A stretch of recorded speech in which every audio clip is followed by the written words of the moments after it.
listening to Radio Free Asia. The following program is in Khmer.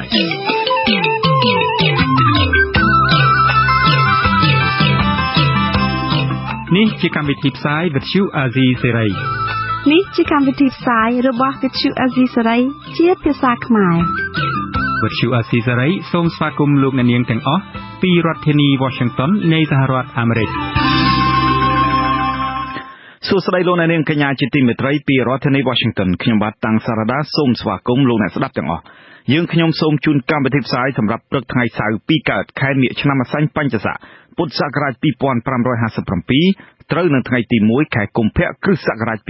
2014ជាដំបូងនេះសូមអញ្ជើញលោកអ្នកនាងស្ដាប់ព័ត៌មានប្រចាំថ្ងៃ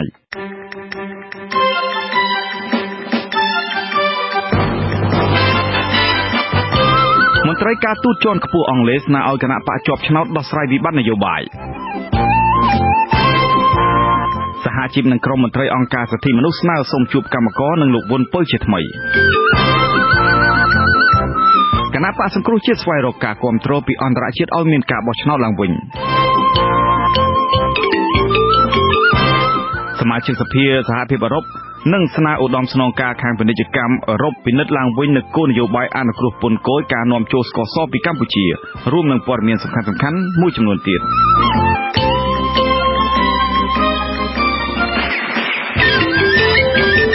ជាបន្តទៅទៀតនេះខ្ញុំបាទតាំងសារ៉ាដាសូមជូនព័ត៌មានពិស្ដាក្រសួងការបរទេសនិងគណៈបកប្រឆាំងបានបកស្រាយផ្សេងៗគ្នាអំពីមូលហេតុនៃការជាប់គាំងខាងផ្នែកនយោបាយក្រោយការបោះឆ្នោតប្រាប់ដល់អនុរដ្ឋមន្ត្រីការបរទេសអង់គ្លេសលោក Hugo Swire កាលពីថ្ងៃសុក្រទី31ដោយឡែកមន្ត្រីរដ្ឋាភិបាលមិនបានបញ្ជាក់ព័ត៌មានលម្អិតអំពីជំនួបរវាងលោក Hugo Swire និងលោកនាយករដ្ឋមន្ត្រីហ៊ុនសែននៅឡើយទេលោកម៉ូម៉ានីរ៉ូឌ្រីកាការបំពេញទស្សនកិច្ចជាផ្លូវការរបស់អនុរដ្ឋមន្ត្រីការបរទេសអង់គ្លេសនេះធ្វើឡើងនៅចំពេលដែលស្ថានភាពនយោបាយរបស់ប្រទេសកម្ពុជាកំពុងរកច្រកចេញខណៈដែលជំហររបស់អ្នកនយោបាយនៃបកទាំងពីរចាត់ទុកថាខ្លួនបានទទួលការគាំទ្ររៀងៗខ្លួនដល់លើសលប់ក្រោយការបោះឆ្នោតកាលពីខែកក្កដាកន្លងមកនេះ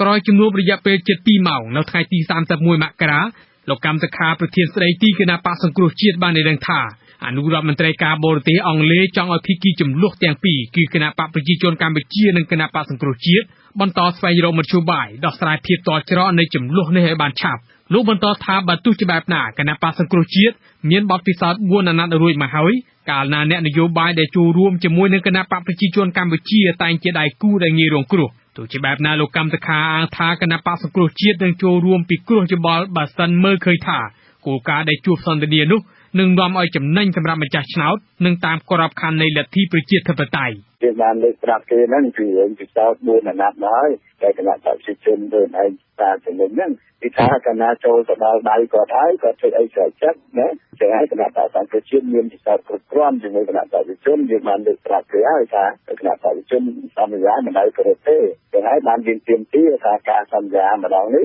គឺស្មើនឹងភាគទី3ដើម្បីជាសាក្សីភាគទីជាអន្តរជាតិដែលមានព្រះមហាក្សត្រជាធិបតីដើម្បីឲ្យព្រមព្រៀងគ្នាមុនសិនយ៉ាងហ្នឹងក៏បានជាចូលនៅក្នុងជំនួបប្រមាណ1ម៉ោងដែលអនុរដ្ឋមន្ត្រីការបរទេសអង់គ្លេសលោក Hugo Swire ជួបសន្ទនាជាមួយលោកនាយករដ្ឋមន្ត្រីហ៊ុនសែនព័ត៌មានស្ដីពីស្ថានភាពនយោបាយដែលកំពុងជាប់គាំងនេះមិនត្រូវបានគេទម្លាយឲ្យដឹងនោះទេលោកអៀងសុផាឡែតជំនួយការផ្ទាល់របស់លោកនាយករដ្ឋមន្ត្រីថ្លែងប្រាប់ក្រុមនារីការព័ត៌មានក្រោយពីជំនួបបិទទ្វារនោះថា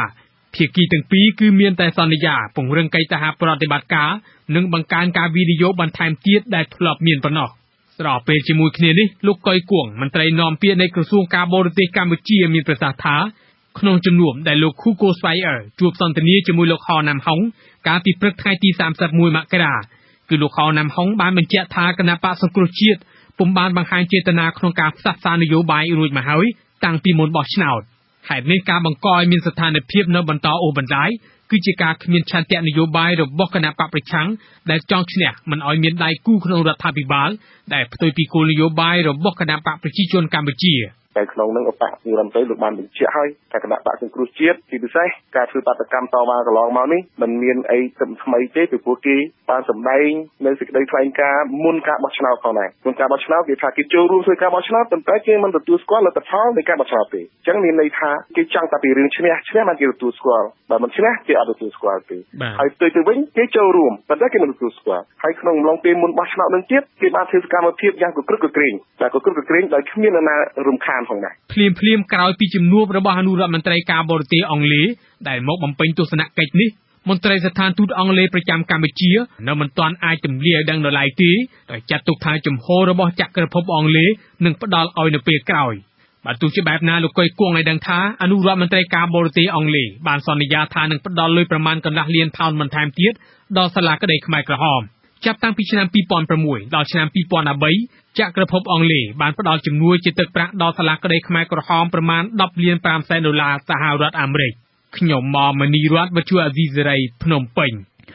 លោកនាងអ្នកស្ដាប់ជាទីមេត្រីមន្ត្រីសិទ្ធិមនុស្សនិងសហជីពបានដាក់សំណើជាថ្មីជូនក្រសួងមហាផ្ទៃសូមជួបសកម្មជនសិទ្ធិមនុស្សនិងកម្មករកំពុងជាប់ឃុំឃាំងកាលពីសប្តាហ៍មុនសហជីពកម្មករនិងក្រុមអ្នកការពារសិទ្ធិមនុស្សមួយចំនួនបានសម្ដែងការសោកស្ដាយពេលអគ្គនាយកដ្ឋានពន្ធនាគារនៃក្រសួងមហាផ្ទៃបដិសេធមិនឲ្យពួកគេសួរសុខទុក្ខលោកវុនពៅនិងមនុស្ស6នាក់ទៀតអ្នកស្រីសុជីវីរាយការណ៍មជ្ឈមណ្ឌលសិទ្ធិមនុស្សកម្ពុជានិងសហភាពការងារកម្ពុជាស្នើលោកឧបនាយករដ្ឋមន្ត្រីសខេងរដ្ឋមន្ត្រីក្រសួងមហាផ្ទៃពិចារណាសំណើសូមជួបសួរសុខទុក្ខសកម្មជនសិទ្ធិមនុស្សនិងកម្មករចំនួន7នាក់ដែលកំពុងជាប់ឃុំនៅពន្ធនាគារក្នុងខេត្តកំពង់ចាមលិខិតចុះថ្ងៃទី29ខែមករាដែលមានចុះហត្ថលេខាដោយអ្នកសម្របសម្រួលគម្រោងគាំទ្រអ្នកការពារសិទ្ធិមនុស្សនៃមជ្ឈមណ្ឌលសិទ្ធិមនុស្សកម្ពុជាកញ្ញាឆាយឈុនលីនិងប្រធានសហភាពការងារកម្ពុជាលោកអាត់ធុនបានលើកឡើងថាសំណើនេះបានធ្វើឡើងបន្ទាប់ពីអគ្គនាយកដ្ឋានពន្ធនាគារបានបដិសេធសំណើរបស់ស្ថាប័នទាំងពីរនេះដែលចង់ចូលទៅសួរសុខទុក្ខមនុស្សចំនួន7នាក់ក្នុងចំណោម23នាក់ដែលកំពុងជាប់ឃុំក្នុងនោះក៏មានលោកវុនពៅប្រធានសមាគមប្រជាធិបតេយ្យឯករាជ្យនៃសេដ្ឋកិច្ចក្រៅប្រព័ន្ធផងលិខិតដដែលបញ្ជាក់ថាការសុំចូលសួរសុខទុក្ខអ្នកជាប់ឃុំទាំងនោះគឺពុំមានបំណងទៅរារាំងឬជ្រៀតជ្រែកដល់ដំណើរការនៃការស៊ើបសួរដ៏ត្រឹមត្រូវរបស់តុលាការចំពោះសំណុំរឿងនេះឡើយម្យ៉ាងករណីនេះគឺពុំត្រូវហាមឃាត់ដោយចៅក្រមដែរប្រធានសហភាពការងារកម្ពុជាលោកអាត់ធុនមានប្រសាសន៍ថាអគ្គនាយកដ្ឋានពន្ធនាគារគួរតែអនុញ្ញាតឲ្យក្រុមលោកនិងមិត្តភ័ក្តិដទៃទៀតចូលសួរសុខទុក្ខលោកវុនពៅនិងអ្នកជាប់ឃុំទាំងអស់តាមពេលវេលាសមរម្យណាមួយយើងនោះទូទៅឬក៏អង្គភាពរបស់យើងសមាជិករបស់យើងឬក៏ស្អីយើងនឹងគឺថាមិនមែនជាលក្ខខណ្ឌមួយដែលអាចប្រជុំទេហើយតុលាការហ្នឹងក៏អត់ទាន់បានចេញបញ្ជាក់មកថាមនុស្សប្រភេទណាដែលមិនអនុញ្ញាតឲ្យជួបដែរគឺអត់ទាន់មានទេអញ្ចឹងក្រសួងមហាផ្ទៃអត់មានហេតុផលអីដែលត្រូវមិនអនុញ្ញាតឲ្យយើងជួបដើម្បីសួរសុខឬក៏ជួបនៅក្នុងការសម្ដែងសម្ដាយជាមួយលោកវុនពៅនិងអ្នកដែលទាំងផ្សេងៗទៀតដែលនៅជាប់ឃុំនោះទេវិទ្យុអាស៊ីសេរីពុំអាចសុំការឆ្លើយតបពីអ្នកនាំពាក្យក្រសួងមហាផ្ទៃលោកខៀវសុភ័ក្របាននៅឡើយទេកាលពីល្ងាចថ្ងៃទី31ខែមករាមេធាវីនៃមជ្ឈមណ្ឌលអប់រំច្បាប់សម្រាប់សហគមន៍លោកហ៊ួនជុនឌីមានប្រសាសន៍ថាជាទូទៅគឺមានតែចៅក្រមស៊ើបសួរឬព្រះរាជអាជ្ញាទេដែលអាចកំណត់ថាតើជនសង្ស័យក្នុងសំណុំរឿងណាមួយ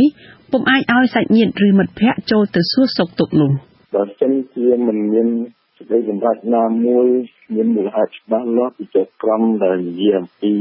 ការដែលចូលសួរសុខទុក្ខនេះមកប៉ះពាល់ដល់ដំណើរការសេដ្ឋកិច្ចរបស់គាត់ទេចឹងខាងពន្ធនាគារដែលមាននីតិកម្មដល់ខែតមមកហើយអ្នកដែលជាប់គុំឃាំងហ្នឹងក៏បីតែអ្នកគេជួបយ៉ាងហោចក៏មកសប្តាហ៍នេះម្ដងដែរចឹងនេះជាសិទ្ធិរបស់អាដែងជនជាប់ចោតហើយនឹងសាច់ញាតិបងប្អូនមិត្តភក្តិទាំងអស់កាលពីថ្ងៃទី24ខែមករាអគ្គនាយកដ្ឋានពន្ធនាគារបានបដិសេធសំណើរបស់ក្រមសហជីពនិងអ្នកការពារសិទ្ធិមនុស្សដែលបានសុំទៅសួរសុខទុក្ខលោកវុនពៅនិងមនុស្សមួយចំនួនទៀតដែលត្រូវអាជ្ញាធរចាប់ខ្លួនកាលពីថ្ងៃទី2ខែមករានៅរោងចក្រយ៉ាជីនពេលទៅតវ៉ាទាមទារដំឡើងប្រាក់ឈ្នួលកម្មករក្នុងវិស័យកាត់ដេរនិងដេរស្បែកជើងឲ្យបាន$160ក្នុងមួយខែនាងខ្ញុំសុជីវីវិទ្យុអាស៊ីសេរីភ្នំពេញ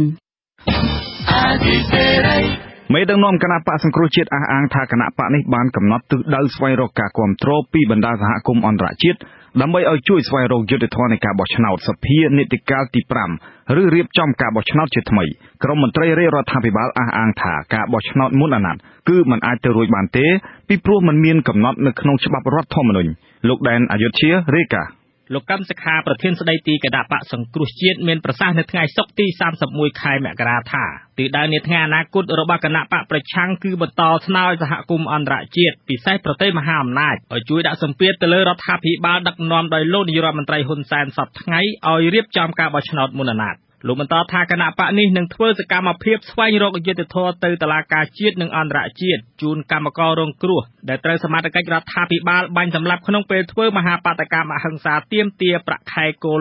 $160ក្នុងមួយខែកាលពីដើមខែមករាលោកកម្មសខាបន្ថែមថាក្រោយកិច្ចប្រជុំគណៈអចិន្ត្រៃយ៍ថ្មីនេះថ្នាក់ដឹកនាំគណៈបកសង្គ្រោះជាតិបានកំណត់ថាផ្អាកប្រមូលផ្ដុំគ្នាធ្វើបាតកម្មមួយរយៈពេលសិនប៉ុន្តែបានបន្ថែមបេសកកម្មចុះមូលដ្ឋានដើម្បីជួបជាមួយម្ចាស់ឆ្នោតចាប់ពីខែកុម្ភៈតទៅ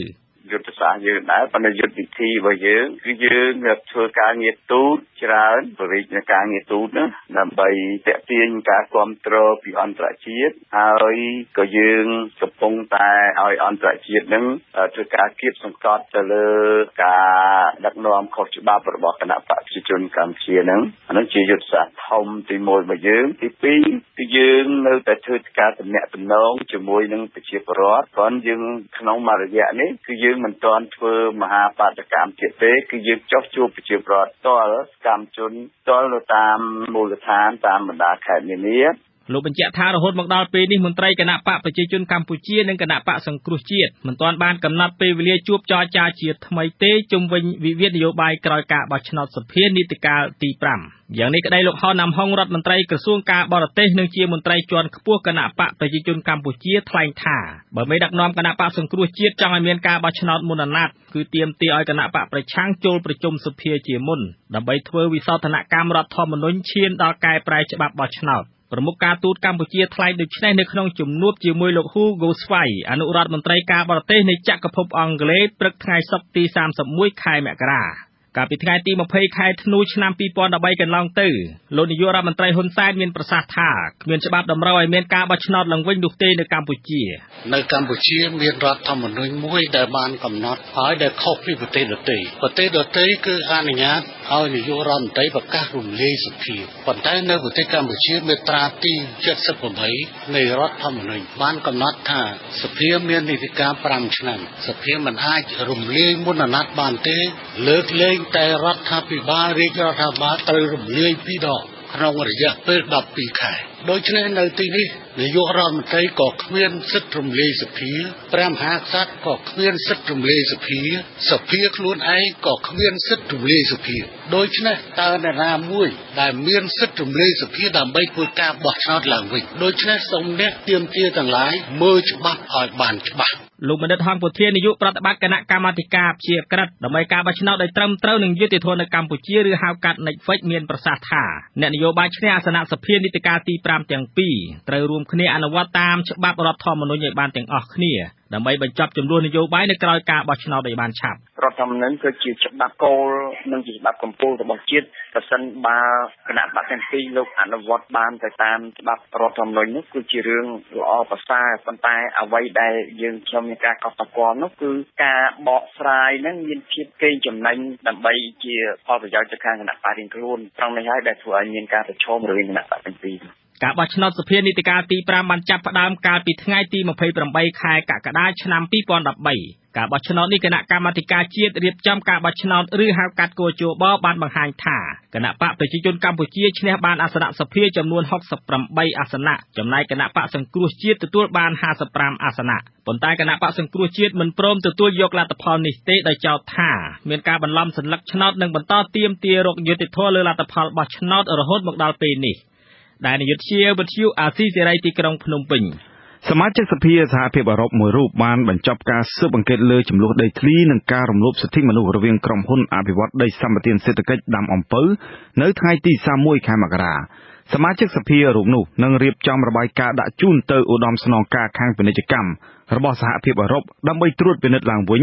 ចំពោះការបញ្ជាទិញស្ករសក្រោមគោលនយោបាយអនុគ្រោះពន្ធគយសម្រាប់ករណីប្រទេសកម្ពុជាលោកអានសិដ្ឋារាយការណ៍ សមាជិកសភាសហភាពអឺរ៉ុបនិងជាសមាជិកគណៈកម្មការផ្នែកអភិវឌ្ឍន៍លោក Patrice Tirolien មានប្រសាសន៍នៅថ្ងៃទី31 មករាថាលោកបានចំណាយពេលមួយសប្តាហ៍ចុះជួបជាមួយប្រជាពលរដ្ឋរងគ្រោះដែលរងផលប៉ះពាល់ពីក្រុមហ៊ុនទទួលបានដីសម្បត្តិសេដ្ឋកិច្ចដាំអំពៅនៅក្នុងខេត្តចំនួន3គឺខេត្តឧត្តរមានជ័យកំពង់ស្ពឺនិងខេត្តកោះកុងលទ្ធផលស៊ើបអង្កេតលើដំណើរការផលិតស្ករសរបស់ក្រុមហ៊ុនឯកជនទាំងនោះបានបង្ហាញថាមានជាប់ពាក់ព័ន្ធនឹងការរំលោភសិទ្ធិមនុស្សនិងការប្រើប្រាស់កម្លាំងពលកម្មកុមារនៅក្នុងខេត្តទាំង3នោះក្រុមហ៊ុនដែលទទួលបានដីសម្បត្តិសេដ្ឋកិច្ចច្រើនជាងគេលើការអភិវឌ្ឍដំណាំស្ករអំពៅគឺគ្រប់គ្រងដោយលោកអញ្ញាលីយ៉ុងផាត់លោក Patrice Tirolien បញ្ជាក់ទៀតថាក្រុមហ៊ុនឯកជនទទួលបានដីសម្បត្តិសេដ្ឋកិច្ចនោះគឺមានបរិមាណច្រើនហួសពីច្បាប់កំណត់ហើយការអភិវឌ្ឍក៏បានប៉ះពាល់ដល់ដីសហគមន៍និងដីស្រែចម្ការបង្កបង្កើនផលរបស់ប្រជាពលរដ្ឋមូលដ្ឋានលោកបន្ថែមទៀតថាទស្សនកិច្ចនេះមិនមែនមកជ្រៀតជ្រែកលើបញ្ហានយោបាយរបស់រាជរដ្ឋាភិបាលកម្ពុជានោះទេគឺមកដើម្បីដោះស្រាយបញ្ហាទាំងឡាយដែលទាក់ទងទៅនឹងការអភិវឌ្ឍសេដ្ឋកិច្ចនិងបញ្ហាសិទ្ធិមនុស្សបេសកកម្មរបស់យើងគឺមកដើម្បីប្រមូលនៅភស្តុតាងនិងព័ត៌មានទាំងអស់យកមកដោះស្រាយរវាងប្រជាពលរដ្ឋនិងក្រុមហ៊ុនផលិតស្ករអំពៅដែលកំពុងកាត់ឡើងនៅប្រទេសកម្ពុជាលោក Patrice Tirolien មានប្រសាសន៍បន្ថែមទៀតថាលោកនឹងរៀបចំរបាយការណ៍ស៊ើបអង្កេតទៅឧត្តមស្នងការពាណិជ្ជកម្មរបស់សហភាពអឺរ៉ុបឲ្យពិនិត្យឡើងវិញលើការអនុគ្រោះពន្ធគយរួមទាំងដាក់សម្ពាធឲ្យក្រុមហ៊ុនផលិតស្ករសនៅកម្ពុជាមានការទទួលខុសត្រូវចំពោះផលប៉ះពាល់ដល់ប្រជាពលរដ្ឋនិងផ្ដល់សំណងសមរម្យដល់អ្នករងគ្រោះដីសម្បត្តិសេដ្ឋកិច្ចដាំដំណាំអំពៅនៅក្នុងខេត្តទាំង3នេះបានប៉ះពាល់ដល់ដីប្រជាពលរដ្ឋរាប់រយហិកតាប្រជាពលរដ្ឋរងគ្រោះម្នាក់មកពីខេត្តកោះកុងលោកយិនជាវបានឲ្យដឹងថាទស្សនកិច្ចរបស់សមាជិកសភារបស់សហភាពអឺរ៉ុបនេះពិតជាអាចជួយរកដំណោះស្រាយចំនួនដីធ្លីរបស់គាត់បានលោកចង់ឲ្យសហភាពអឺរ៉ុបរឹតបន្តឹងការទិញស្ករសពីក្រុមហ៊ុនណាដែលមានការរំលោភសិទ្ធិមនុស្សឬការអភិវឌ្ឍដីសម្បត្តិសេដ្ឋកិច្ចនោះបានធ្វើឲ្យប៉ះពាល់ដល់ដីស្រែចម្ការរបស់ប្រជាពលរដ្ឋគឺខ្ញុំយល់ស្របថាការអភិវឌ្ឍនឹងល្អមែនប៉ុន្តែរដ្ឋាភិបាលឬក៏ក្រុមហ៊ុននឹងអភិវឌ្ឍដីសម្បត្តិនោះកុំធ្វើឲ្យប៉ះពាល់ដីប្រជាពលរដ្ឋគឺអភិវឌ្ឍគឺរីកចម្រើនណាស់ខ្ញុំថាបណ្ណាដូចបណ្ណាកុំឲ្យប៉ះពាល់ដីប្រជាពលរដ្ឋអភិវឌ្ឍមានការប៉ះពាល់ដល់ដីប្រជាពលរដ្ឋគឺមិនមានការរីកចម្រើនទេខ្ញុំថាអញ្ចឹងចំណែកអ្នករងគ្រោះម្នាក់ទៀតមកពីខេត្តឧត្តរមានជ័យអ្នកស្រីហ៊ុយម៉ៃបានឲ្យដឹងបន្ថែមថាបានបាត់បង់ដីស្រែប្រមាណ20ហិកតាពីគម្រោងអភិវឌ្ឍដីសម្បត្តិសេដ្ឋកិច្ចរបស់រាជរដ្ឋាភិបាលដែលផ្ដល់ឲ្យក្រុមហ៊ុនឯកជនដាំដំណាំអំពៅរបស់លោកអញ្ញាលីយ៉ុងផាត់អ្នកស្រីបានដាក់ញត្តិនិងស្នើឲ្យអ្នកពាក់ព័ន្ធទាំងអស់នៅប្រទេសកម្ពុជាជួយអន្តរាគមន៍ប៉ុន្តែនៅមិនទាន់រកដំណោះស្រាយបាននៅឡើយហើយអ្វីដែលអ្នកស្រីទទួលបានពីការទាមទាររកដំណោះស្រាយកន្លងមកគឺការគំរាមកំហែងនិងការចាប់ចងដាក់ពន្ធនាគារវិទ្យុអាស៊ីសេរីមិនអាចទាក់ទងក្រុមហ៊ុនស្ករអំពៅរបស់លោកអញ្ញាលីយ៉ុងផាត់បានទេនៅថ្ងៃទី31មករាទោះជាយ៉ាងណាក្នុងកំឡុងពេលទស្សនកិច្ចរបស់សមាជិកសភាសហភាពអឺរ៉ុបលោក Patrice Tirolien ដែលបានជួបនឹងសួរតំណាងក្រុមហ៊ុនស្ករអំពៅអំពីដំណោះស្រាយនឹងការផ្ដល់សំណងប៉ុន្តែក្រុមហ៊ុនបានឆ្លើយថាមិនទទួលខុសត្រូវអ្វីទាំងអស់ក្រៅពីការបង្កើតការងារសម្រាប់ប្រជាពលរដ្ឋខ្ញុំអានស៊ីថាវិទ្យុអាស៊ីសេរីភ្នំពេញលោកនាងអ្នកស្ដាប់ជាទីមេត្រីអ្នកភូមិចំនួន4នាក់ក្នុងនោះមានមេភូមិ2នាក់ផងបានដាក់ពាក្យសុំពន្យាពេលចូលខ្លួនទៅបំភ្លឺនៅតុលាការខេត្តបន្ទាយមានជ័យពួកគាត់ទាំង4នាក់ត្រូវបានភាគីក្រុមហ៊ុនឯកជនមួយដែលគ្រប់គ្រងដោយមន្ត្រីយោធាប្តឹងពីបទបំផ្លិចបំផ្លាញទ្រព្យសម្បត្តិដោយចេតនា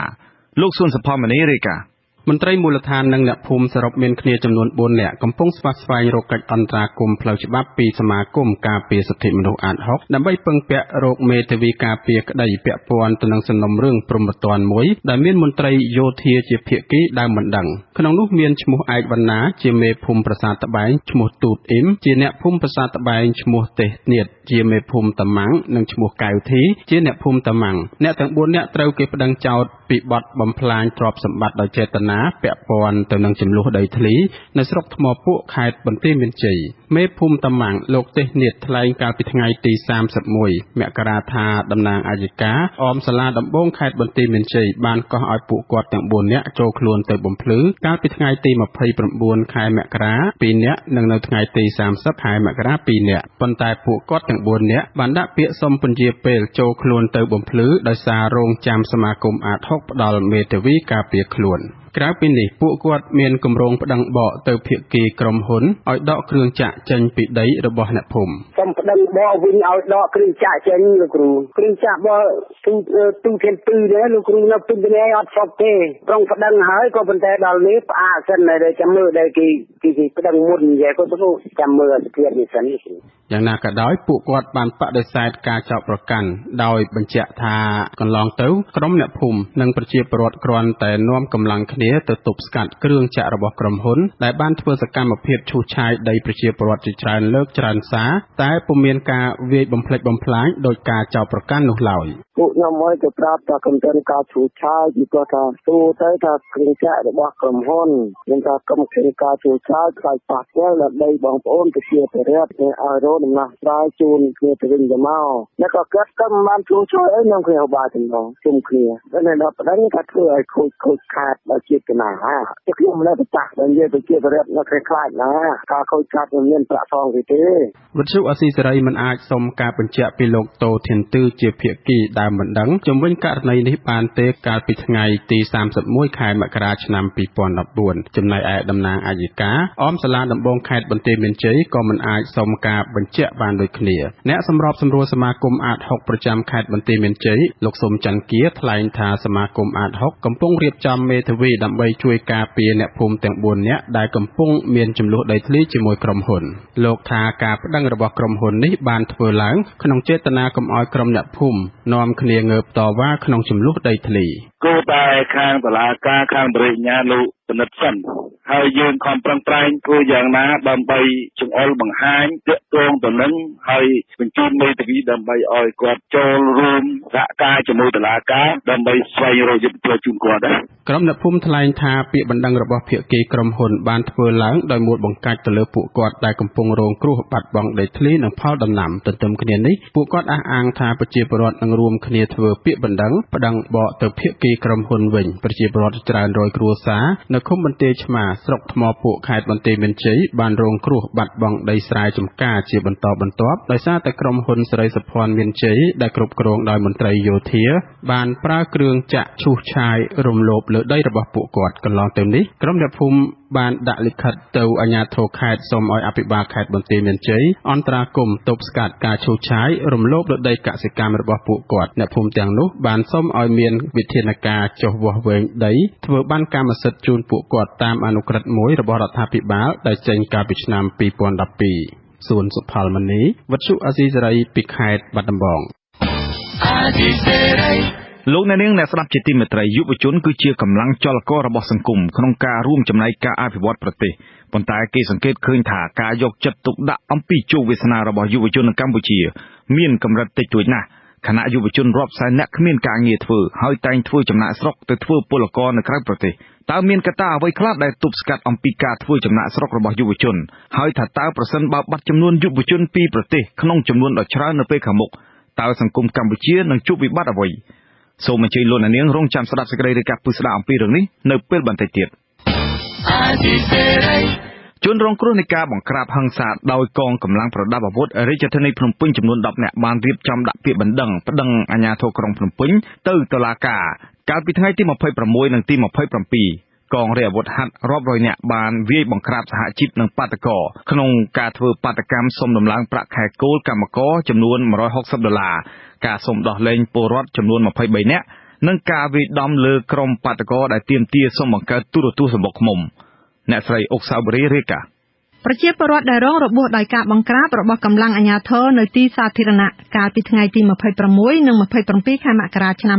2014កំពុងរៀបចំដាក់ពាក្យប្តឹងអាជ្ញាធររាជធានីភ្នំពេញយុវជនគណៈបក្សសង្គ្រោះជាតិកញ្ញាធីសុខាហៅប៉ៃលីអាយុ19ឆ្នាំដែលអ្នកខ្លះនិយមហៅថាតារា Facebook ថ្លែងថាគាត់បានរងរបួសពីថ្ងៃជាប់គ្នាគឺថ្ងៃ26ខែមករានៅទីលានប្រជាធិបតេយ្យនិងថ្ងៃ27ខែមករានៅតាមផ្លូវព្រះមុនីវង្សខណៈគាត់កំពុងថតរូបបាតុកម្មកញ្ញានឹងដាក់ពាក្យប្តឹងនៅសប្តាហ៍ក្រោយដើម្បីឲ្យក្រុមអាជ្ញាធរយល់ពីសិទ្ធិរបស់ប្រជាពលរដ្ឋកុំឲ្យវាយដំមនុស្សមិនរើសមុខដោយមានគំនុំនឹងគ្នាតទៅទៀតកញ្ញាបន្តថាសូម្បីតែអ្នកឈរមើលនិងអ្នកដើរឆ្លងកាត់សកម្មភាពបាតុកម្មក៏ក្រុមអាជ្ញាធរប្រើហិង្សាចាប់គេវាយដំមិនប្រណី ថ្ងៃទី26មួយត្រូវមកការបងសមត្ថកិច្ចហ្នឹងគាត់យកតបងយកមកបុកពួកក្មួយតតថាមកចាំរួចទេអ្នកមីងថ្ងៃទី27គាត់បានយកតបងស្បៃចំក្បាលក្មួយពីក្រោយនិងគាត់ប្រើជើងគាត់យកមកទាត់ក្មួយប្រហែលជាពី3ជើងឲ្យគប់ក្បាច់ផ្សែងមកអញ្ចឹងណាអ្នកមីងលោកយឿនសុកនេះអាយុ35ឆ្នាំជាអ្នករត់ម៉ូតូឌុបបានថ្លែងថាគាត់កំពុងរៀបចំឯកសារប្តឹងអាជ្ញាធររាជធានីភ្នំពេញ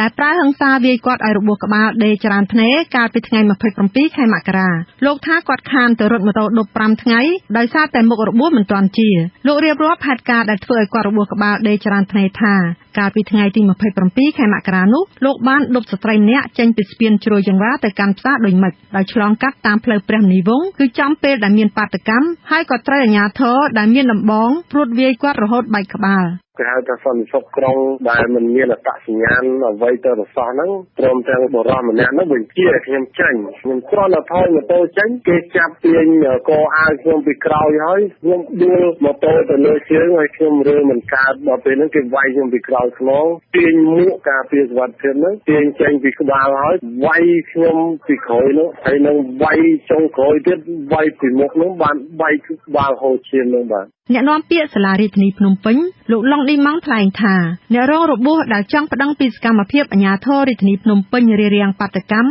ហើយធ្វើឲ្យពួកគាត់របួសនោះបើគាត់ប្តឹងទៅតុលាការជាការប្រសើរដើម្បីឲ្យតុលាការកាត់ក្តីតាមច្បាប់ពីព្រោះសម្រាប់ផ្នែកខាងរាជធានីភ្នំពេញយើងគឺថាយើងបានអនុវត្តនៅការពង្រឹងការអនុវត្តច្បាប់ប៉ុណ្ណឹងអ្នកគ្រប់គ្រងបច្ចេកទេសស៊ើបអង្កេតនៃអង្គការលីកាដូលោកអំសំអាតថ្លែងថាក្នុងព្រឹត្តិការណ៍អាជ្ញាធរបង្ក្រាបបាតកម្មនៅផ្លូវព្រះមុនីវង្សមានអ្នករបួស10នាក់ក្នុងនោះ6នាក់របួសធ្ងន់លោកថាសង្គមស៊ីវិលនឹងជួយផ្ដល់មេធាវីការពារក្តីជូនប្រជាពលរដ្ឋស្លូតត្រង់ដែលរងនៅអំពើហិង្សាពីសំណាក់អាជ្ញាធរលោកបន្តថាប្រទេសម្ចាស់ជំនួយជាច្រើនបានផ្ដល់ថវិកាច្រើនលានដុល្លារក្នុងមួយឆ្នាំដើម្បីឲ្យរដ្ឋាភិបាលកម្ពុជាអនុវត្តលទ្ធិប្រជាធិបតេយ្យផ្ទុយទៅវិញរដ្ឋាភិបាលដឹកនាំដោយគណៈបកប្រជាជនកម្ពុជាបានប្រើអំណាចផ្ដាច់ការមកលើប្រជាពលរដ្ឋស្លូតត្រង់ជនរងគ្រោះគាត់មានសិទ្ធិក្នុងការប្តឹងទៅតុលាការដើម្បីរកយុត្តិធម៌ហើយអានេះក៏ជាការមួយដើម្បីទប់ស្កាត់កុំឲ្យរីករាលដាលនៃការប្រើប្រាស់នៅអំពើហិង្សានេះតទៅទៀតកាលពីថ្ងៃទី26ខែមករាសហ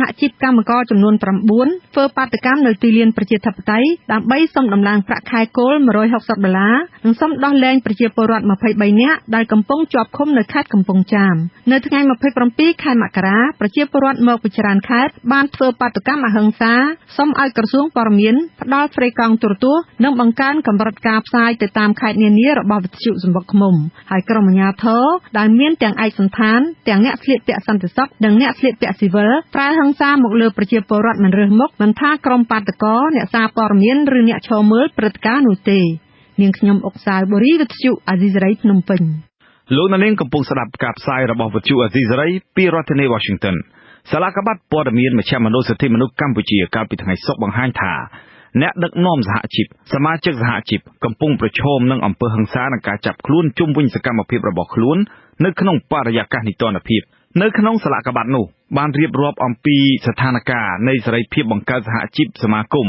ហើយកម្ពុជាកំពុងប្រឈមខ្លាំងជាពិសេសនៅក្នុងវិស័យកាត់ដេរដែលជាប្រភពចំណូលតាមរយៈការនាំចេញដ៏ធំបំផុតរបស់កម្ពុជាត្រូវបានញោមញីដោយមិនមានការគោរពច្បាប់និងការរំលោភបំពានជាច្រើនលើសិទ្ធិសេរីភាពខាងការបង្កើតសមាគមកោតកម្មនិងបាតកម្មនានាដែលដឹកនាំសហជីពជារឿយៗត្រូវបានបំបែកដោយអំពើហិង្សាពីអាជ្ញាធររដ្ឋាភិបាលនិងមានការប្រើប្រាស់គ្រាប់រំសេវបណ្ដាលឲ្យគ្រោះថ្នាក់ដល់ជីវិតដែលតែងតែកើតឡើងជាទូទៅក្រៅពីនេះទៀតសមាជិកសហជីពក៏ប្រឈមទៅនឹងការគំរាមសម្លាប់ដោយសារតែសកម្មភាពរបស់ខ្លួនរោងចក្រមួយចំនួនកំពុងចាត់វិធានការផ្លូវច្បាប់ដែលពួកគេធ្វើបាតកម្មប្រឆាំងនឹងរដ្ឋាភិបាលក្នុងរយៈពេល10ឆ្នាំកន្លងទៅនេះមេដឹកនាំសហជីពចំនួន3នាក់ត្រូវបានឃាតករបាញ់សម្លាប់រួមមានលោកជីវវិជាលោករស់សវណ្ណរ៉េតនិងលោកហ៊ីវុធីហើយរហូតមកទល់ពេលនេះឃាតករនៅក្រៅសំណាញ់ច្បាប់នៅឡើយលោកនាងទើបបានស្ដាប់ព័ត៌មានប្រចាំថ្ងៃរបស់វិទ្យុអាស៊ីសេរីពីរដ្ឋធានី Washington សហរដ្ឋអាមេរិកសូមលោកនាងរងចាំស្ដាប់សេចក្តីរាយការណ៍ពិស្ដាផ្សេងៗទៀតនៅពេលបន្តិចទៅនេះ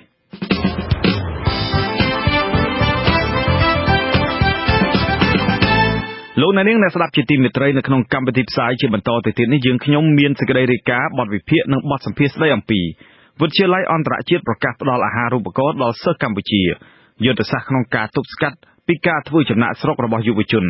បទវិភាគជុំវិញការបញ្ជូរនិងការរំលោភច្បាប់របស់មន្ត្រីរាជការដើម្បីផ្គាប់ចិត្តលោកហ៊ុនសែន ហើយនៅចុងក្រោយគឺជាព័ត៌មានបញ្ចប់សូមអញ្ជើញលោកនាងស្ដាប់កម្មវិធីផ្សាយរបស់យើងខ្ញុំជាបន្តទៅទៀតដោយមេត្រី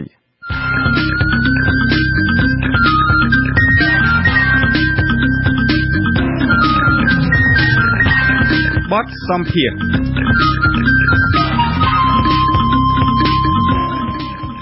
អាហារូបករណ៍វិទ្យាល័យអន្តរជាតិដែលជាផ្នែកមួយនៃជំនួយរបស់កាកបាទក្រហមអន្តរជាតិបានចាប់ផ្ដើមផ្ដល់ឱកាសឲ្យសិស្សានុសិស្សថ្នាក់វិទ្យាល័យក្នុងប្រទេសកម្ពុជា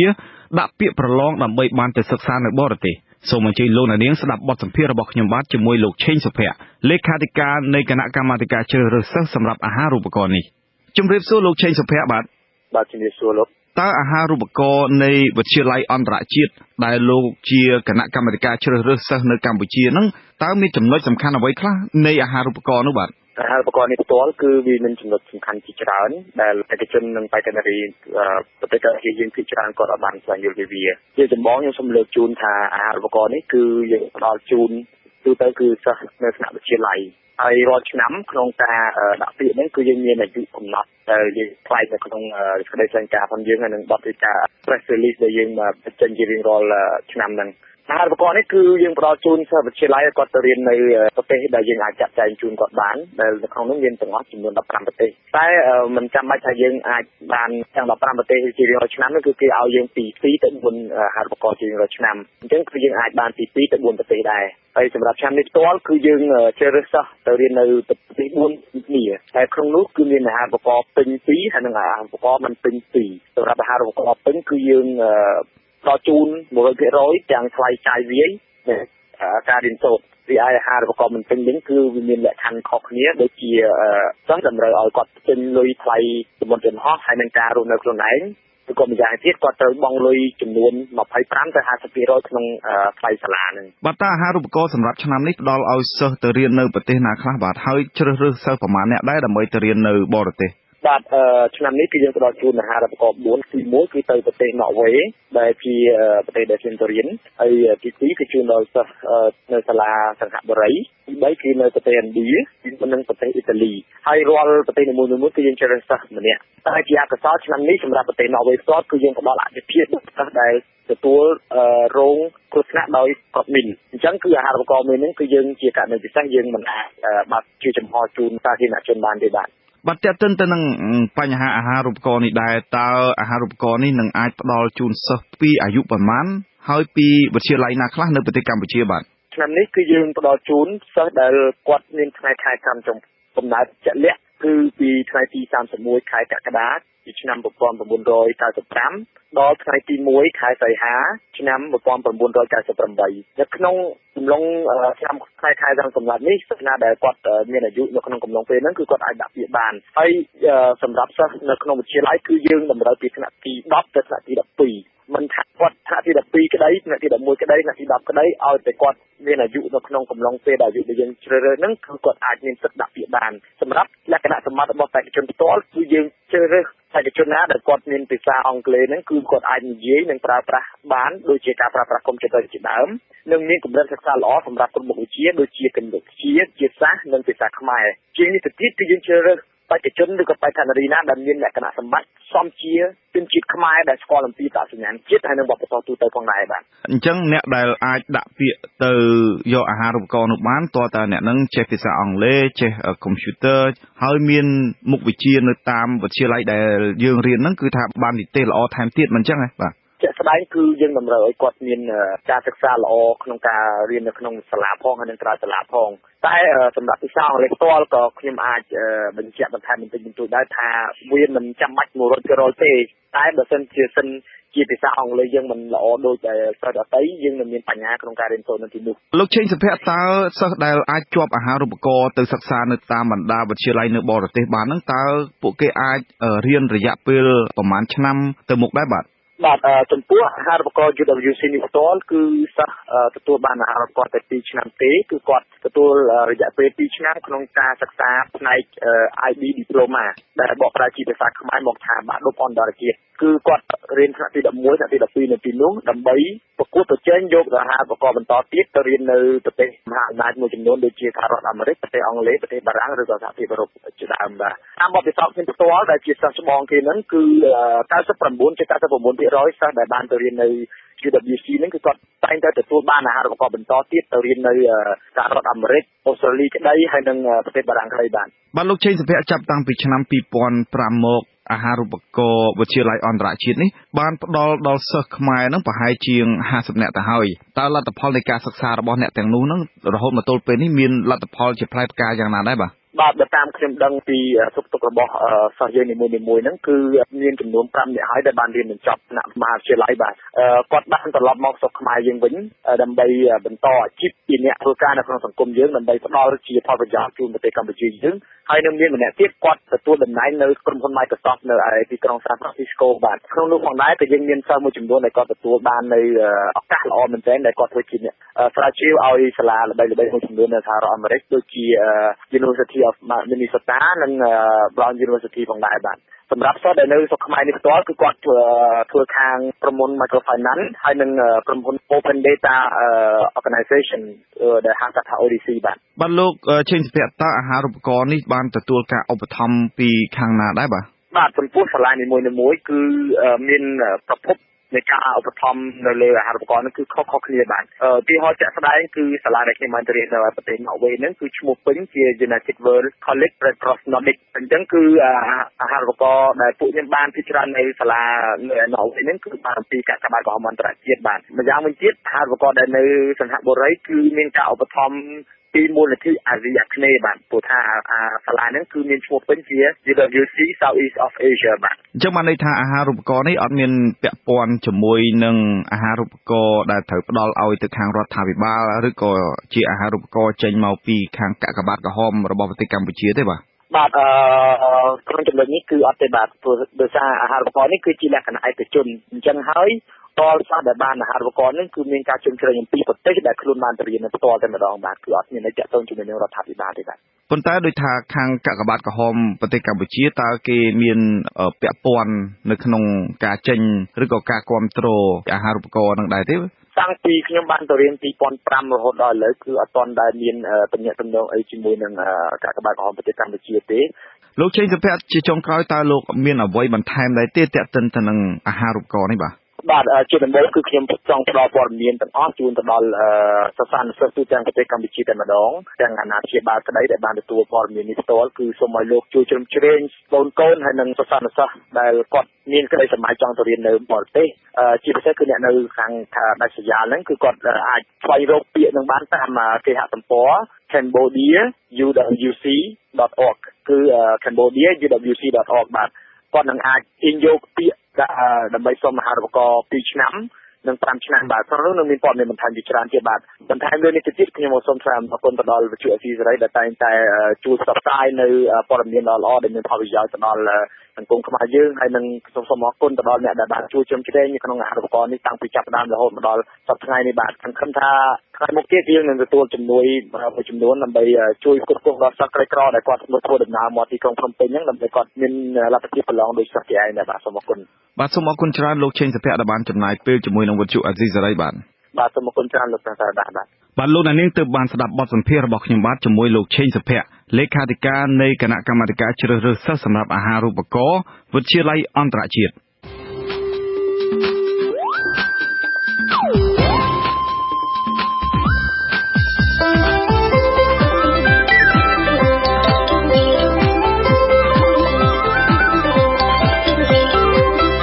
សេចក្តីរាយការណ៍ពិស្ដា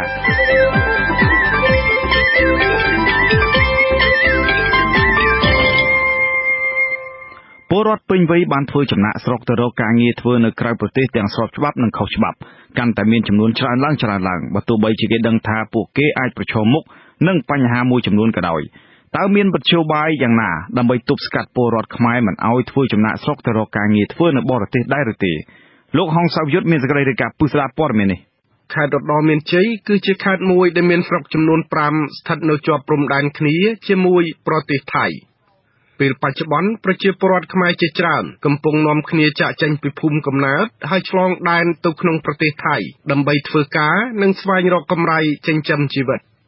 មន្ត្រីសិទ្ធិមនុស្សនៃអង្គការក្រៅរដ្ឋាភិបាលបានឲ្យដឹងថាគេកំពុងមានកង្វល់ជំវិញប្រជាពលរដ្ឋខ្មែរដែលនាំគ្នាឆ្លងដែនទៅធ្វើការឯប្រទេសថៃនោះដោយសារតែការឆ្លងដែនភាគច្រើនខុសច្បាប់អ្នកសម្របសម្រួលសមាគមការពារសិទ្ធិមនុស្សអាត់ហុកខេត្តឧត្តរមានជ័យគឺលោកស្រីណារ៉េនលោកបានមានប្រសាសន៍ថាលោកបានទៅដល់ភូមិខ្លះដែលដាច់ស្រយាលនៅក្នុងភូមិទាំងនោះមានលំនៅឋានខ្លះគឺសល់តែមនុស្សចាស់នៅចាំផ្ទះចំណែកឯមនុស្សពេញវ័យនិងពេញកម្លាំងបានចាកចេញទៅធ្វើការឯប្រទេសថៃអស់ទៅហើយលោកស្រីណារ៉េនបានបញ្ជាក់ថាការធ្វើចំណាកស្រុករបស់ប្រជាពលរដ្ឋខ្មែរជាច្រើននោះគឺធ្វើឲ្យលោកមានការព្រួយបារម្ភអំពីសុវត្ថិភាពផ្លូវច្បាប់ព្រមទាំងងាយប្រឈមមុខនឹងការជួញដូរមនុស្សទៀតផងនៅខាងដល់មិនចេញទៅថៃមកគឺច្រើនទៅខុសច្បាប់ហ្មងចេញចូលអូស្មាតព្រោះអូស្មាតនឹងចេញចូលធម្មតាដូចទៅមានបញ្ហាស្មុគស្មាញទៅខាងប៉ោយប៉ែតទីសញ្ញារបស់ឆ្លងព្រំដែនហ្នឹងថា1000ខ្មែរហើយយើងចូលដល់ទៅមានអ្នកចោលគេថែមទៀតណាទៅច្រើននៅខាងពីផលខាងអីហ្នឹងណាក្រុមអ្នកភូមិមួយចំនួនដែលរស់នៅក្នុងស្រុកបន្ទាយអំពិលបានទទួលស្គាល់ថាជារៀងរាល់ថ្ងៃតែងមានអ្នកចាកចេញពីផ្ទះសម្បែងទៅរកការងារធ្វើឯប្រទេសថៃជាបន្តបន្ទាប់បុរសអ្នកភូមិពងទឹកនៃឃុំអំពិលមួយរូបបានមានប្រសាសន៍ថានៅក្នុងភូមិរបស់លោកនិងភូមិជាច្រើនទៀតគឺមានប្រជាពលរដ្ឋជាច្រើនបានចេញទៅធ្វើការនៅឯប្រទេសថៃកំណើនកម្មករចំណាក់ស្រុកនេះមិនមែនតែកសិករប៉ុណ្ណោះទេក៏ប៉ុន្តែសិស្សសាលាអនុវិទ្យាល័យជាច្រើនក៏បានបោះបង់ចោលការសិក្សាដើម្បីរកការងារធ្វើនៅប្រទេសថៃដែរគ្រូច្រើនណាស់ចែងទូនេះមានលិខិតស្នាមទេដូចថាតូចក៏មានអានេះតូមុនអញ្ចឹងវាបបួលគ្នាត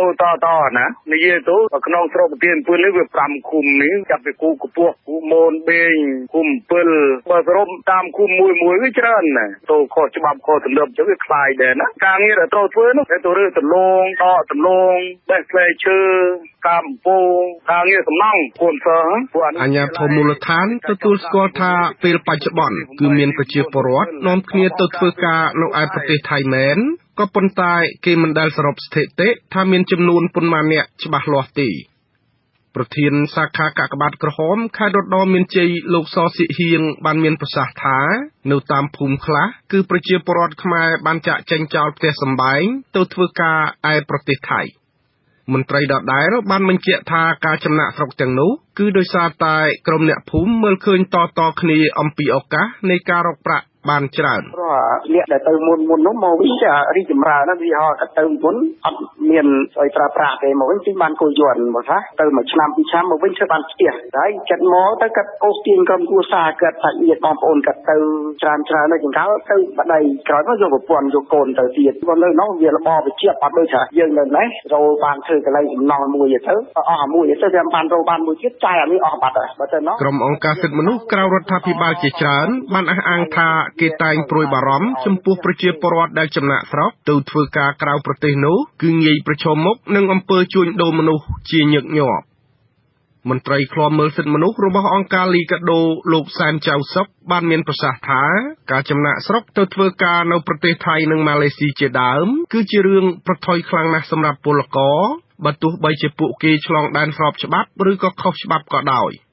បញ្ហាគឺនៅត្រង់ថាពួកគេបានជួបប្រទះនឹងស្ថានភាពការងារថ្មីទាំងអស់ដែលងាយរងគ្រោះថ្នាក់ហើយម្យ៉ាងទៀតពួកគេអាចធ្លាក់ខ្លួនទៅក្នុងការជួញដូរជាដើម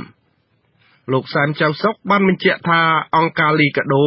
បានទទួលពាក្យបណ្ដឹងពីគ្រួសារពលករចំណាក់ស្រុកឲ្យជួយលើករណីជួញដូរមនុស្សជួញដូរផ្លូវភេទនិងជួញដូរកម្លាំងពលកម្មយ៉ាងហោចណាស់ក៏10ករណីដែរក្នុងមួយខែ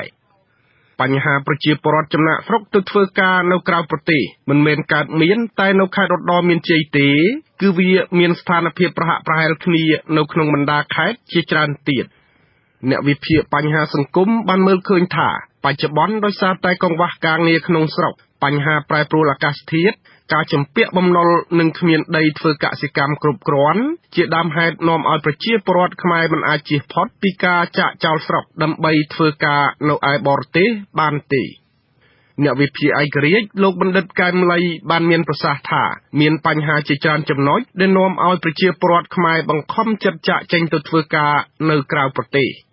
បញ្ហាទាំងនោះដូចជាចំនួនអ្នកពេញវ័យល្មមធ្វើការកាន់តែច្រើនក៏ប៉ុន្តែទំហំដីស្រែចម្ការរបស់ប្រជាពលរដ្ឋកាន់តែតិចឯទីផ្សារការងារក៏មិនសូវមានដោយសារតែប្រទេសខ្មែរជាប្រទេសដែលទិញទំនិញមកប្រើប្រាស់មិនមែនជាប្រទេសផលិតទំនិញដូចជាប្រទេសថៃនិងវៀតណាមទេបញ្ហាមួយទៀតគឺកសិករធ្វើស្រែមិនបានចំណេញដោយសារតែថ្លៃជីថ្លៃប្រេងសាំងនិងថ្លៃពលកម្មខ្ពស់ឯផលិតផលមិនទំនើបគឺធ្វើបានតិចតួចកត្តាប្រែប្រួលអាកាសធាតុបង្កឲ្យផលកសិកម្មរងការខូចខាតនិងការជំពាក់បំណុលធនាគារជាដើមជាហេតុធ្វើឲ្យប្រជាពលរដ្ឋខ្មែរបង្ខំចិត្តធ្វើចំណាកស្រុករឿងទី3នៅស្រុកខ្មែរយើងនឹងព្រៃឈើដីធ្លីទាំងអស់ហ្នឹងគឺកាន់កាប់ដោយអុកញ៉ាដោយអ្នកមានកាន់កាប់ដោយឯកឧត្តមហើយអត់មានសកម្មភាពសេដ្ឋកិច្ចអញ្ចឹងជាធម្មតាមនុស្សដែលធ្វើការធ្វើនៅក្នុងរោងចក្រធ្វើនៅក្នុងព្រៃធ្វើនៅក្នុងស្រែសឹងចំការប៉ុន្តែដល់កាន់កាប់ទៅឲ្យទុកចោលអញ្ចឹងវាអត់មានសកម្មភាពសេដ្ឋកិច្ចអញ្ចឹងបងខ្មែរត្រូវតែទៅហើយលោកកែមលីបានបញ្យល់ថាការដោះស្រាយភាពជាប់គាំងនយោបាយនៅកម្ពុជាមិនឲ្យនៅយូរដោយអ្នកនយោបាយប្រញាប់ប្រញាល់ត្រូវរៅគ្នាដើម្បីធ្វើសម្បទានអំណាចនិងជជែកគ្នាថាតើធ្វើយ៉ាងណាទើបអាចដោះស្រាយបញ្ហារកការងារក្នុងស្រុកឲ្យប្រជាពលរដ្ឋបានធ្វើកាន់តែច្រើនឡើងនោះគឺជាការប្រសើរទោះយ៉ាងណាលោកកែមលីបញ្ជាក់ថាក្នុងស្ថានភាពដូចបច្ចុប្បន្ននេះទាល់តែធ្វើកំណែទម្រង់ជាច្រើននិងផ្លាស់ប្ដូរយុទ្ធសាស្ត្ររបស់រដ្ឋាភិបាលភាគច្រើនចោលចេញទើបអាចជ្រងការងារឲ្យវិលត្រឡប់មករកភាពសមស្របវិញបានប្រសិនបើគណៈបកនយោបាយមានសម្លេងក្នុងសភាទាំងពីរត្រូវរៅគ្នាក៏ប៉ុន្តែដើរតាមផ្លូវរដ្ឋាភិបាលដែលធ្លាប់ធ្វើដូចសពថ្ងៃនេះគឺនៅតែជៀសមិនផុតពីដំណើរចំណាកស្រុកឡើយខ្ញុំហងសាវយុទ្ធវិទ្យុអាស៊ីសេរីរាយការណ៍ពីខេត្តសៀមរាប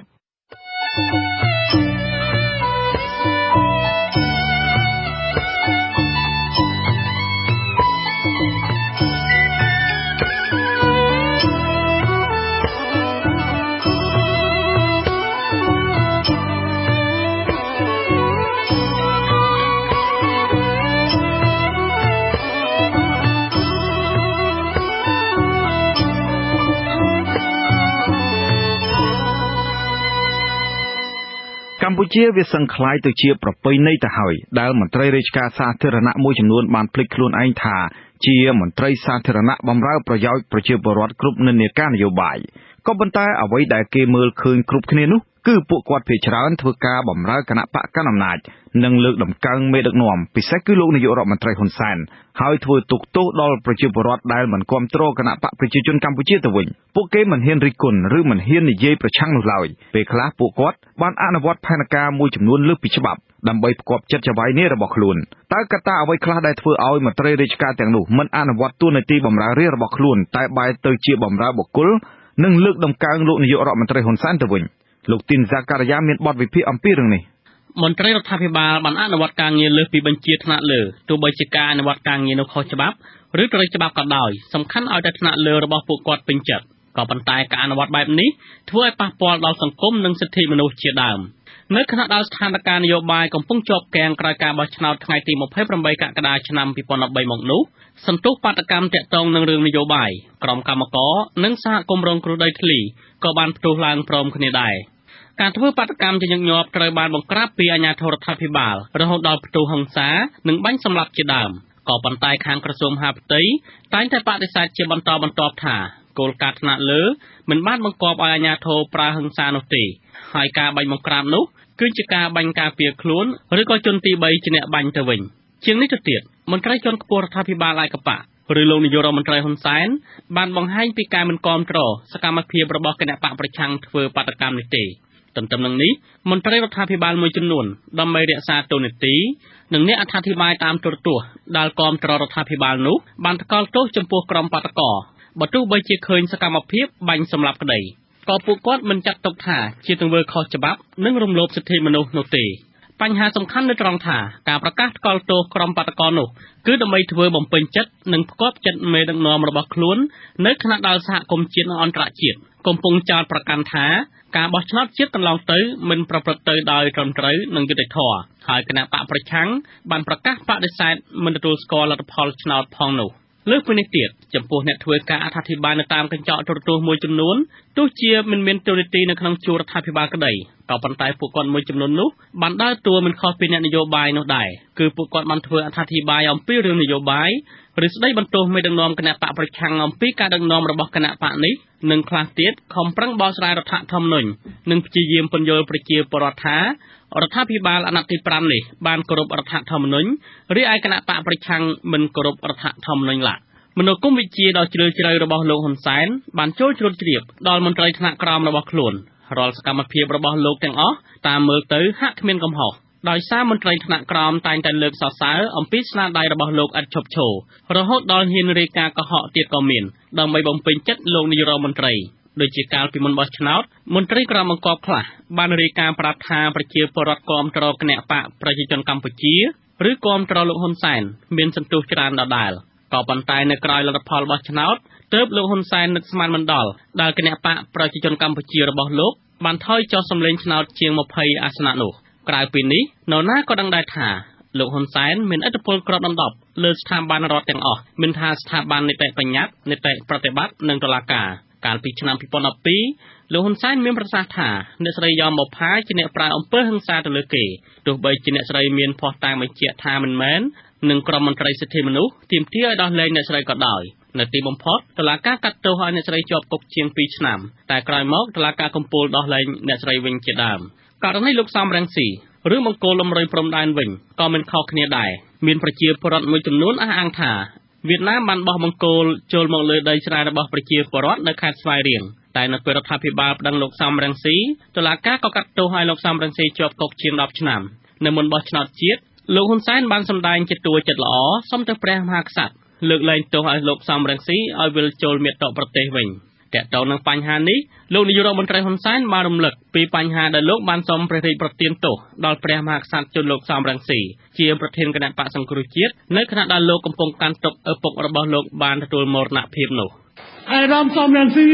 ខ្ញុំកណាខ្ញុំត្រូវប្រើសិទ្ធិក្នុងនាមជានាយករដ្ឋមន្ត្រីចុះហត្ថលេខាថ្វាយទៅព្រះមហាក្សត្រដើម្បីសូមលើកលែងទោសឲ្យគាត់ទោះបីជាគាត់មិនទាន់បានជាប់ទោស2ពី3តាមច្បាប់តាមសារក្រមតុលាការក៏ដោយប៉ុន្តែយោងទៅច្បាប់យោងទៅតាមច្បាប់ស្តីពន្ធនាគារខ្ញុំតើកាលណាខ្ញុំបានចុះហត្ថលេខាថ្វាយព្រះមហាក្សត្រដើម្បីសូមលើកលែងទោស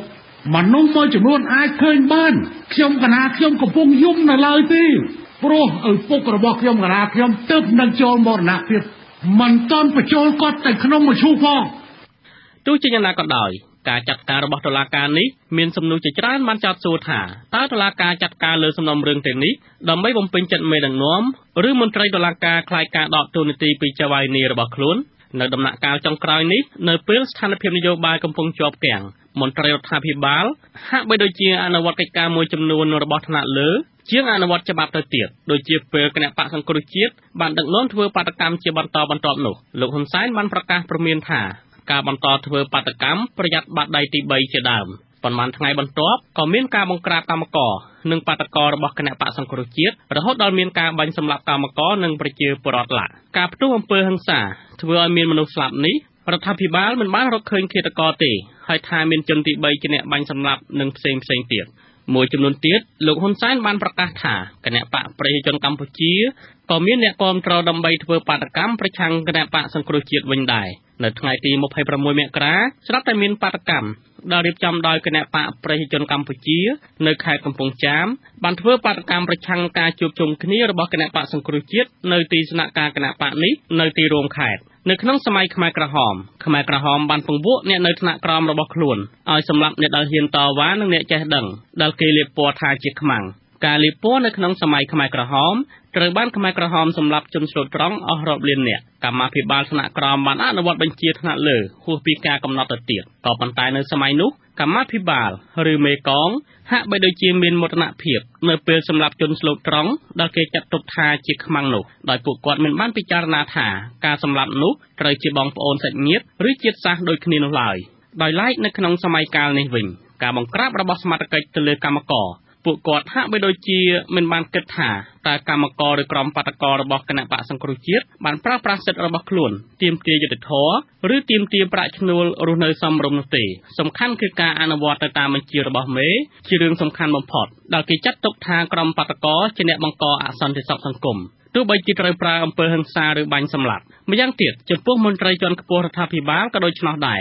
ពួកគាត់ហាក់ចាត់ទុកអ្នកប្រើប្រាស់សិទ្ធិរបស់ខ្លួនតាមច្បាប់ក្នុងសង្គមប្រជាធិបតេយ្យនោះថាជាអ្នកបង្កអសន្តិសុខនឹងធ្វើឲ្យខូចសណ្ដាប់ធ្នាប់សង្គមនិងចោទប្រកាន់មេដឹកនាំគណៈបកសង្គ្រោះជាតិថាជាអ្នកញុះញង់ជាដើមការពិតគឺការមិនផ្ដល់យុត្តិធម៌សង្គមដល់ប្រជាពលរដ្ឋទូទៅពីសំណាក់មន្ត្រីដែលចេះតែលើកជើងមេដឹកនាំរបស់ខ្លួននេះហើយដែលអាចបង្កឲ្យមានការខកចិត្តពីសំណាក់ប្រជាពលរដ្ឋហើយដែលនាំឲ្យមានការតវ៉ានិងបាតកម្មមិនឈប់ឈរនោះខ្ញុំទីនសាការីយ៉ាវិទ្យុអាស៊ីសេរីពីទីក្រុងភ្នំពេញ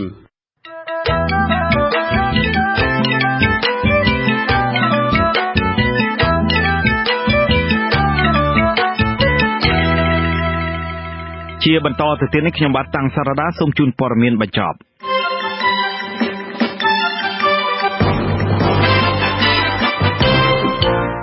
ក្រសួងការបរទេសកម្ពុជានិងគណៈបកប្រឆាំងបានបកស្រាយផ្សេងៗគ្នាអំពីមូលហេតុនៃការជាប់គាំងផ្នែកនយោបាយក្រោយការបោះឆ្នោតប្រាប់ដល់អនុរដ្ឋមន្ត្រីការបរទេសអង់គ្លេសលោក Hugo Schweier កាលពីថ្ងៃសុក្រទី31ខែមករាដោយឡែកមន្ត្រីរដ្ឋាភិបាលមិនបានបញ្ជាក់អំពីព័ត៌មានលម្អិតអំពីជំនួបរវាងលោក Hugo Schweier និងលោកនាយករដ្ឋមន្ត្រីហ៊ុនសែននៅឡើយទេមេដឹកនាំគណៈបកសង្គ្រោះជាតិអះអាងថាគណៈបកនេះបានកំណត់ទិសដៅស្វែងរកការគាំទ្រពីបណ្ដាសហគមន៍អន្តរជាតិដើម្បីឲ្យជួយស្វែងរកយុត្តិធម៌នៃការបោះឆ្នោតសភានីតិកាលទី5ឬរៀបចំការបោះឆ្នោតជាថ្មីក្រុមមន្ត្រីរាជរដ្ឋាភិបាលអះអាងថាការបោះឆ្នោតមុនអាណត្តិគឺមិនអាចទៅរួចទេព្រោះមិនមានកំណត់នៅក្នុងច្បាប់រដ្ឋធម្មនុញ្ញមន្ត្រីសិទ្ធិមនុស្សនិងសហជីពបានដាក់ពាក្យស្នើជាថ្មីជូនក្រសួងមហាផ្ទៃសូមជួបសកម្មជនសិទ្ធិមនុស្សនិងកម្មករកំពុងជាប់ឃុំឃាំងកាលពីសប្តាហ៍មុនសហជីពកម្មករនិងក្រុមអ្នកការពារសិទ្ធិមនុស្សមួយចំនួនសម្ដែងការសោកស្ដាយក្រោយពេលអគ្គនាយកដ្ឋានពន្ធនាគារនៃក្រសួងមហាផ្ទៃបដិសេធមិនឲ្យពួកគេសួរសុខទុក្ខលោកវុនពៅនិងមនុស្ស6នាក់ទៀតសមាជិកសភាសហភាពអឺរ៉ុបមួយរូបបានបញ្ចប់ការស៊ើបអង្កេតលើចំនួនដីធ្លីនិងការរំលោភសិទ្ធិមនុស្សរវាងក្រុមហ៊ុនអភិវឌ្ឍដីសម្បត្តិសេដ្ឋកិច្ចដាំអំពៅនៅថ្ងៃទី31ខែមករាសមាជិកសភារូបនោះនឹងរៀបចំរបាយការណ៍ដាក់ជូនទៅឧត្តមស្នងការខាងផ្នែកពាណិជ្ជកម្មរបស់សហភាពអឺរ៉ុបដើម្បីត្រួតពិនិត្យឡើងវិញចំពោះការបញ្ជាទិញស្ករសក្រោមគោលនយោបាយអនុគ្រោះពន្ធគយសម្រាប់ករណីប្រទេសកម្ពុជាអ្នកភូមិចំនួន4នាក់ក្នុងនោះមានមេភូមិ2នាក់ផងបានដាក់ពាក្យសុំពន្យាពេលចូលបំភ្លឺនៅតុលាការខេត្តបន្ទាយមានជ័យពួកគាត់ទាំង4នាក់ត្រូវបានភាគីក្រុមហ៊ុនឯកជនមួយដែលគ្រប់គ្រងដោយមន្ត្រីយោធាប្តឹងពីបទបំផ្លិចបំផ្លាញទ្រព្យសម្បត្តិដោយចេតនាជនរងគ្រោះនៃការបង្ក្រាបហិង្សាដោយកងកម្លាំងប្រដាប់អាវុធរាជធានីភ្នំពេញចំនួន10នាក់បានរៀបចំដាក់ពាក្យបណ្ដឹងប្តឹងអាជ្ញាធរក្រុងទៅតុលាការក្រុងភ្នំពេញកាលពីថ្ងៃទី26និងទី27កងរាជអាវុធហត្ថរាប់រយនាក់បានវាយបង្ក្រាបសហជីពនិងបាតកោក្នុងបាតកម្មសុំដំឡើងប្រាក់ខែគោលឲ្យកម្មករ$160ការសុំដោះលែងពលរដ្ឋ23នាក់និងការវាយដំទៅលើក្រុមបាតកោដែលទាមទារសុំបង្កើតទូរទស្សន៍សំបុកឃ្មុំ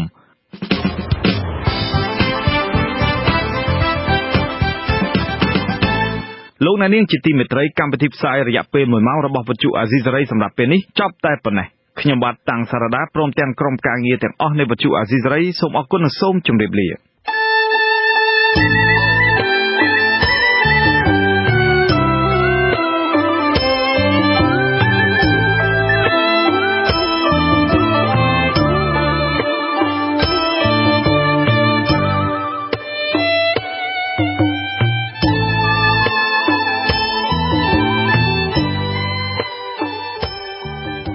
វិទ្យុអាស៊ីសេរីផ្សាយតាមរយៈរលកធាតុអាកាសខ្លីឬ Shortwave តាមកម្រិតនិងកម្ពស់ដូចតទៅនេះពេលព្រឹកចាប់ពីម៉ោង 5 កន្លះដល់ម៉ោង 6 កន្លះម៉ោងនៅកម្ពុជាលោកអ្នកនាងអាចស្ដាប់វិទ្យុអាស៊ីសេរីតាមរយៈរលកធាតុអាកាសខ្លី 17735 kHz ស្មើនឹងកម្ពស់ 17 ម៉ែត្រពេលយប់ចាប់ពីម៉ោង 7 កន្លះដល់ម៉ោង 8 កន្លះតាមរយៈរលកធាតុអាកាសខ្លី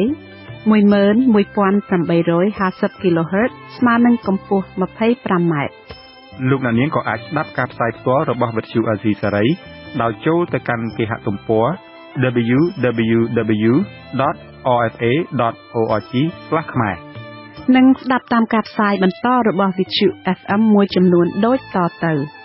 វិទ្យុសំឡេងកូនខ្មែរ FM 88.70 MHz នៅខេត្តកំពតដែលផ្សាយនៅពេលព្រឹកចាប់ពីម៉ោង 7 ដល់ម៉ោង 8 និងនៅពេលយប់ចាប់ពីម៉ោង 9 ដល់ម៉ោង 10 យប់វិទ្យុមណ្ឌលព័ត៌មានស្ត្រីកម្ពុជា FM 102 MHz នៅភ្នំពេញ FM 104.25 MHz នៅខេត្តកំពង់ធំនិង FM 92.25 MHz នៅខេត្តស្វាយរៀងដែលផ្សាយនៅពេលព្រឹកចាប់ពីម៉ោង 7 ដល់ម៉ោង 8 និងពេលយប់ចាប់ពីម៉ោង 10 កន្លះដល់ម៉ោង 11 កន្លះវិទ្យុសំបុកឃ្មុំ FM 105 MHz នៅពេលព្រឹកចាប់ពីម៉ោង 6 ដល់ម៉ោង 7 និងពេលយប់ចាប់ពីម៉ោង 8 កន្លះដល់ម៉ោង 9 កន្លះវិទ្យុ FM 90 MHz នៅភ្នំពេញវិទ្យុឃ្លាំងមឿង FM hiệu năng cao thấp của công nhân thợ thuyền trong một môi trường ổn định hoặc là so với công nhân của các thị trường khác. Một cách thiết thực thì ta có thể so với mức lương tối thiểu hàng tháng của công nhân các nước, giả dụ như là đang ở khoảng cỡ chừng $100 một tháng tại một xứ bất ổn bên cạnh Việt Nam là Campuchia, hoặc là chưa đến $40 tại Bangladesh, chưa tới $80 ở bên Lào và khoảng chừng $130 ở Việt Nam. Thì so với cái khoảng 250 cho đến $300 tối thiểu phải trả cho công nhân của Trung Quốc thì Việt Nam quả là có lợi thế rẻ hơn thật, nhưng mà vẫn kém Lào hoặc là vẫn kém Bangladesh. Ngoài ra đây mình còn phải xét đến nhiều tiêu chuẩn khác trong cả cái chu trình sản xuất.